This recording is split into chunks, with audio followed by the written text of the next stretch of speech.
एक मछुआरा और जलपरी। एक समुद्र के किनारे मछुआरों की बहुत बड़ी बस्ती रहती थी। उस बस्ती में एक मछुआरा बहुत ही गरीब था। उसके पास मछली पकड़ने का पर्याप्त साधन नहीं था। एक छोटी सी नाव और एक पुराना जाल था। उसी से अपने परिवार का गुजारा चलाता था। परिवार में पत्नी और 2 बच्चे थे। एक दिन वह समुद्र में मछली पकड़ने के लिए गया। काफ़ी देर हो जाने के बाद भी जाल में मछली नहीं पड़ी। तब वह उदास होकर घर लौटने का सोच रहा था। तभी मछुआरे ने आखिरी जाल फेंका और उसमें एक जलपरी आ गई। मछुआरे ने जाल को बाहर निकाला और देखता है कि उसकी जाल में एक सुंदर सी लड़की के चेहरे वाली मछली है और वह बहुत तड़प रही है। तब मछुआरे को इंसान जैसा रूप देखकर उस पर दया आ जाती है। ये कैसी मछली है जो बिल्कुल लड़की जैसी दिख रही है? मैं उसे नहीं मार सकता। मछुआरा उदास मन से जलपरी को वापस समुद्र में छोड़ने लगा। तभी मछुआरे का उदास मन देखकर जलपरी उससे पूछती है कि आप इतने दुखी क्यों हो? आखिर क्या कारण है? क्या आप मुझे बता सकते हो?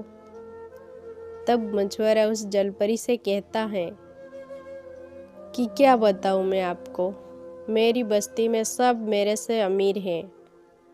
मैं और मेरा परिवार ही बहुत गरीब हैं और मेरी पत्नी भी यही बोलती रहती है बार बार कि मैं और ऐसी ज़िंदगी नहीं जी सकती। मुझे भी ऐशो आराम की ज़िंदगी जीनी है। बाकियों की तरह इसी बात को लेकर रोज़ झगड़ा करती रहती है। इतना सुनने के बाद जलपरी बोली, ठीक है, आप कल आपकी पत्नी को पूछ कर आना कि उसको क्या चाहिए। उसकी हर इच्छा पूरी हो जाएगी। और इतना कहकर जलपरी पानी में चली जाती है। मछुआरा अपनी नाव लेकर घर आता है और अपनी पत्नी को सारी बात बताता है। तब मछुआरे की पत्नी बोलती है कि मेरी तो बहुत इच्छा है, पर पूरी कैसे होगी?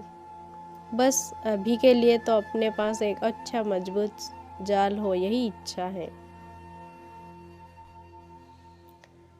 दूसरे दिन मछुआरा अपनी नाव लेकर समुद्र में जाता है और जलपरी से मिलता है और बोलता है कि मेरी पत्नी की एक ही इच्छा है कि हमारे पास भी एक अच्छा सा मजबूत जाल हो।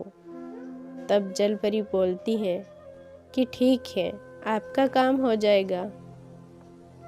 इतना बोलकर जलपरी पानी में चली जाती है और मछुआरा अपने घर चला जाता है। जब मछुआरा सोकर सुबह उठता है और देखता है कि उसके घर के आंगन में एक नया जाल पड़ा था। यह देखकर मछुआरा और उसकी पत्नी बहुत ही खुश हो जाते हैं और अगले दिन मछुआरा नया जाल लेकर समुद्र में मछली पकड़ने के लिए जाता है। तब उसकी बेटी बोलती है, पापा, सबके पास अच्छी और बड़ी नाव है, अपनी नई और बड़ी नाव कब लाएंगे? तब फिर से मछुआरा सोच में पड़ जाता है और दुखी मन से मछली पकड़ने जाता है। मछुआरे को उदास देखकर जलपरी फिर पूछती है, अब क्या हुआ? आज फिर क्यों उदास हो? तब मछुआरा सारी बात बताता है। तब जलपरी बोलती है कि आप दुखी ना हो, आपकी नई नाव आ जाएगी।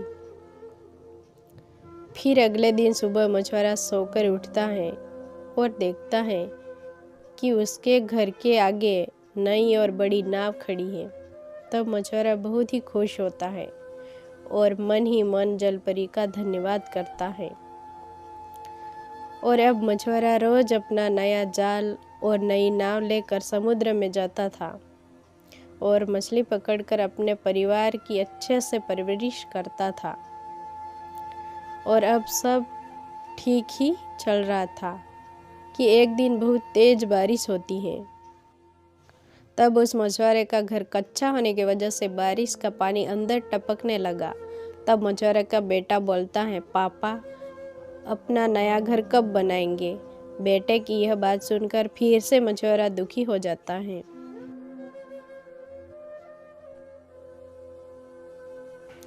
अगले दिन मछुआरा मछली पकड़ रहा था, तब जलपरी उसको मिलने आती है और उसका हालचाल पूछती है। मछुआरा बोलता है सब ठीक है, पर उसके चेहरे के हाव भाव से जलपरी उसका दुखी मन जान लेती है और बोलती है बताओ क्या तकलीफ है।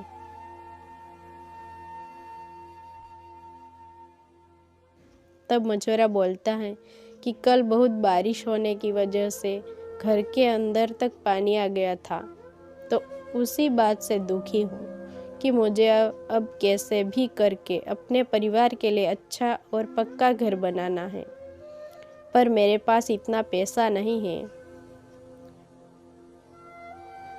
तब जलपरी बोलती है आपका घर बन जाएगा, मैं आपकी मदद करूँगी। पर मछुआरा मना कर देता है, लेकिन जलपरी रात को मछुआरे के घर जाती है और उसकी नाव में बहुत सारा पैसा रख करती है। अगले दिन मछुआरे ने देखा और समझ गया कि यह काम जलपरी का ही है। तब वह जलपरी के पास जाता है और बोलता है कि आपने मुझे इतने सारे पैसे क्यों दिए। तब जलपरी बोलती है कि आपने मुझे एक दिन जाल में आने के बाद भी नहीं मारा और दया कर वापिस समुद्र में जिंदा छोड़ दिया, ये उसी का इनाम है। और अब आप एक अच्छा सा घर बना लो, अब आपके बच्चे पानी से कभी नहीं भीगेंगे। और इस तरह मछुआरे ने पूरी बस्ती में सबसे अच्छा घर बना लिया और अपने परिवार के साथ खुशी से रहने लगा।